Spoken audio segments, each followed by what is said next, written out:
Assalamualaikum warahmatullahi wabarakatuh. Perkenalkan, kami dari mahasiswa Prodi Manajemen Universitas Aisyah Yogyakarta.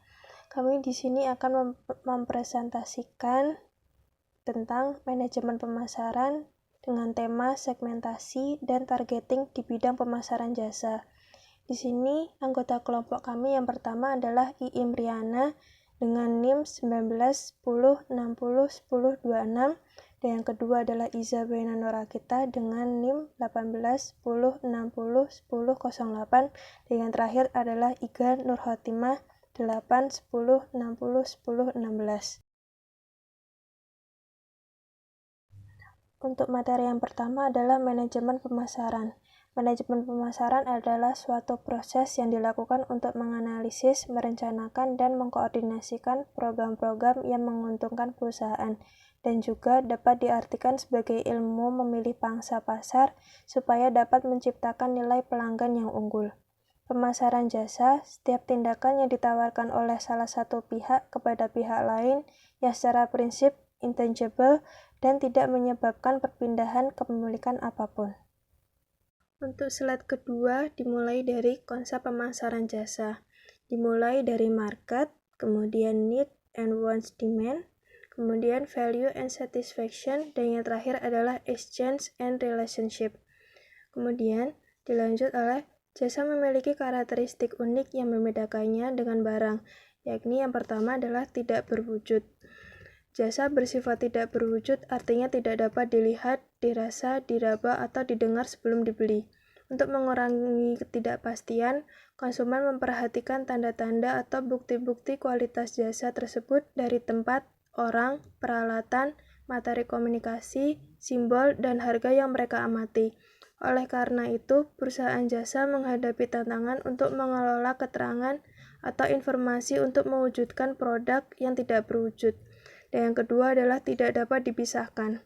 Jasa tidak dapat dipisahkan dari proses produksi dan konsumsinya. Jasa biasanya dijual terlebih dahulu, kemudian diproduksi dan dikonsumsi secara bersamaan. Interaksi antara penyedia jasa dan konsumen mempengaruhi hasil dari jasa tersebut, sehingga perusahaan jasa perlu memperhatikan proses rekrutmen, kompensasi, serta 11 pelatihan dan pengembangan karyawan. Selain itu, juga memberi perhatian khusus kepada tingkat partisipasi konsumen dalam proses jasa, penyedia fasilitas jasa, dan pemilihan lokasi yang tepat. Ketiga adalah keanekaragaman. Jasa bersifat sangat beraneka ragam karena merupakan non-standardized output, artinya banyak variasi bentuk, kualitas, dan jenis tergantung pada siapa, kapan, dan di mana jasa tersebut dihasilkan. Para pembeli jasa sangat peduli terhadap variabilitas yang tinggi ini, dan seringkali mereka meminta pendapat orang lain sebelum memutuskan untuk memilih penyedia jasa. Dan yang terakhir adalah tidak tahan lama. Jasa merupakan komunitas tidak tahan lama dan tidak dapat disimpan. Dengan demikian, bila suatu jasa tidak dapat digunakan, maka jasa tersebut akan berlalu begitu saja. Jika permintaan jasa dari konsumen tidak konstan, karena biasanya sangat bervariasi dan dipengaruhi faktor musiman, maka hal ini akan menjadi masalah. Oleh karena itu, perusahaan jasa harus mengevaluasi kapasitasnya untuk menyeimbangkan penawaran dan permintaan.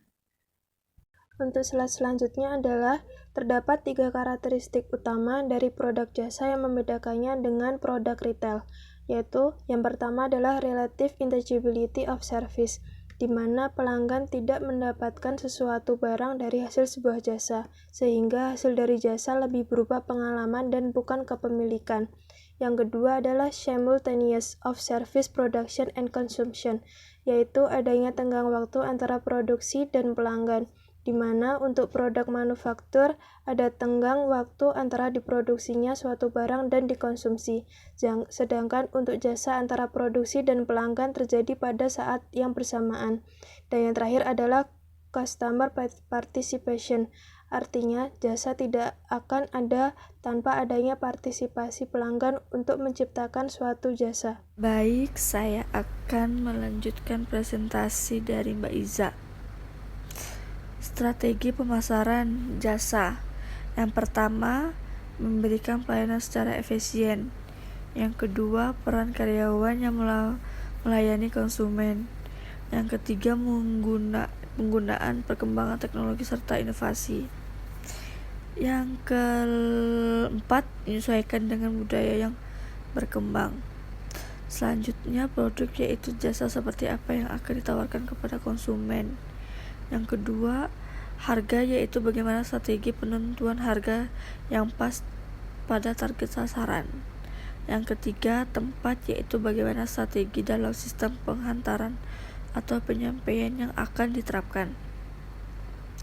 Yang keempat, bagaimana promosi yang harus dilakukan dan persiapan promosi yang akan promosi pada bidang jasa tersebut. Tipe, kualitas dan kuantitas orang atau sumber daya yang akan terlibat dalam pemberian jasa.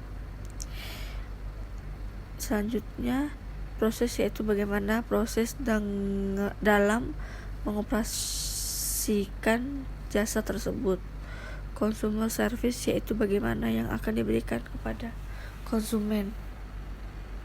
Strategi targeting pemasaran jasa. Yang pertama, strategi pemasaran tanpa perbedaan, undivided marketing. Yang kedua, strategi pemasaran dengan membeda, diverse marketing. Yang ketiga, strategi pemasaran konsentrasi, control marketing. Kemudian yang selanjutnya, contoh perusahaan. Yang pertama, segmentasi yang dilakukan pada masyarakat perumahan, yaitu adanya TV berlangganan layanan Wi-Fi.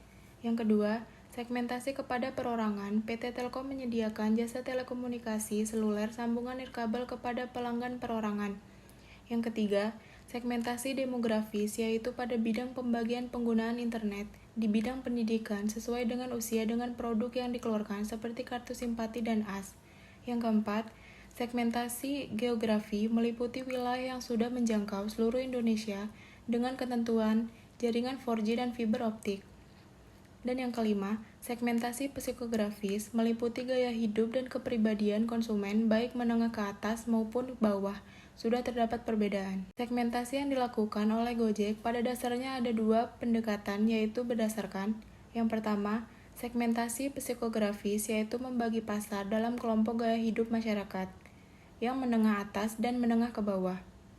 Yang kedua, segmentasi geografi, yaitu menentukan tempat beroperasi di kawasan perkotaan karena lebih efektif. Gojek memiliki pelayanan yang berbeda dengan PT Telkom karena Gojek menawarkan kurir instan dan personal shopping yang instan. Kepada masyarakat tentunya hal ini merupakan nilai lebih saat berada di masa yang tidak memungkinkan manusia untuk berinteraksi satu sama lain seperti masa pandemi COVID. Targeting pada Gojek yaitu pada semua kalangan karena bisa dinikmati dan dipakai untuk semua kalangan. Mengabaikan perbedaan segmen pasar, tidak hanya menawarkan satu macam produk, tapi banyak di bidang jasa yang ditawarkan oleh Gojek seperti jasa pengantaran barang, jasa pembayaran BPJS Istri, jasa pembelian makanan, dan lain-lain. Kemudian yang terakhir ada kesimpulan. Pemasaran merupakan hal yang sangat penting bagi dunia bisnis serta harus menentukan segmentasi mulai dari demografis, geografis, grafis, dan lain-lain. Bentuk juga dalam targeting pembisnis harus menetapkan target pasar yang tepat untuk sebuah usaha yang memberikan positioning yang mencakup perancangan dan penawaran. Setiap perusahaan di bidang jasa maupun barang tentunya memiliki segmenting, targeting, dan positioning yang berbeda-beda sesuai dengan kebutuhan dan target pasar. Dalam bidang jasa ini, pemasaran lebih mengutamakan kepada pelayanan atau customer service, kualitas pelayanan, sumber daya manusia, dan loyalitas, serta kepercayaan kepada konsumen yang diberikan oleh suatu perusahaan atau pembisnis. Sekian materi manajemen pemasaran jasa dengan tema segmentasi dan targeting di bidang jasa pemasaran. Semoga materi dari kami dapat bermanfaat bagi kalian semua.